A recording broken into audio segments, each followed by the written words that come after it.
അപ്പൊ പിള്ളേരെ സുനാമി വന്നു. അപ്പോൾ രാവിലെ ഉറക്കൊക്കെ എണീച്ചു. ഇനിയിപ്പോൾ സ്ഥലമെത്താറായി, നമ്മളുടെ വർക്കല ഇനിയിപ്പോൾ വീട്ടിൽ ചെല്ലുക, ബാക്കി പരിപാടികൾ നോക്കുക. വിചാരിക്കുന്ന പോലല്ല, നല്ല ചൂടെടുത്ത് പൊളിഞ്ഞു. മുഖമൊക്കെ ഇരിക്കുന്നുണ്ടില്ല. സ്റ്റേഷൻ എത്താറായപ്പോൾ ഞാൻ മെല്ലെ സീറ്റിൽ നിന്നൊക്കെ ഇറങ്ങി ഒന്ന് ചാർജായി നിൽക്കുന്നുണ്ട്. അത് പിന്നെ എപ്പോഴും നമ്മ ഏരിയയിലെത്തുമ്പോൾ അതൊരു പ്രത്യേക എനർജി ആണല്ലോ. നിർത്ത ട്രെയിനെ ചാടട്ടെ. അയ്യോ, അപ്പോൾ പിള്ളേരെ എന്തായാലും നമ്മൾ സ്ഥലത്ത് എത്തിയിട്ടുണ്ട്. എന്നെ വിളിക്കാൻ ഹിജു ചുച്ചു വരുമെന്നാണ് പറഞ്ഞത്.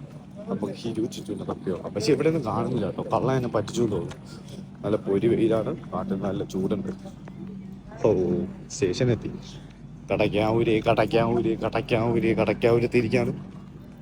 സൂര്യൻ ഉച്ചയിൽ തന്നെ ആയിരിക്കും. എവിടെ ആകാ നിൽക്കുന്നു. വെയിലുണ്ട്, ചാവാൻ തുടങ്ങി. എന്താ ചെയ്യുക?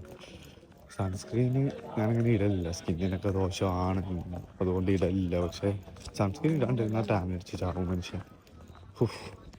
ഓവർ ബ്രിഡ്ജൊക്കെ കയറി മെല്ലെ പോവാം. ഹിജു മെഡിക്കൽ സ്റ്റോറിൽ നിൽക്കുകയാണ്. മെഡിക്കൽ സ്റ്റോറിലേക്ക് പോവാം. ക്ഷീണിച്ചു. ഇതാണ് നമ്മുടെ Kadakkavoor railway station. Hi exit. ഇതിലെവിടെയെങ്കിലുമൊക്കെ കാണും ഹിജു ചിച്ചു, മൈ ബ്രദർ. സമയത്തിന് വരെയില്ല മാണിച്ചി, വീട്ടിലുമില്ല.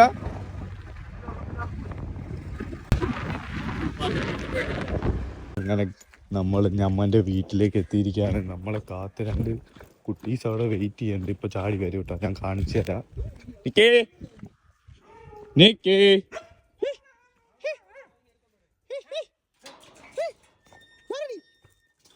കൊല്ലു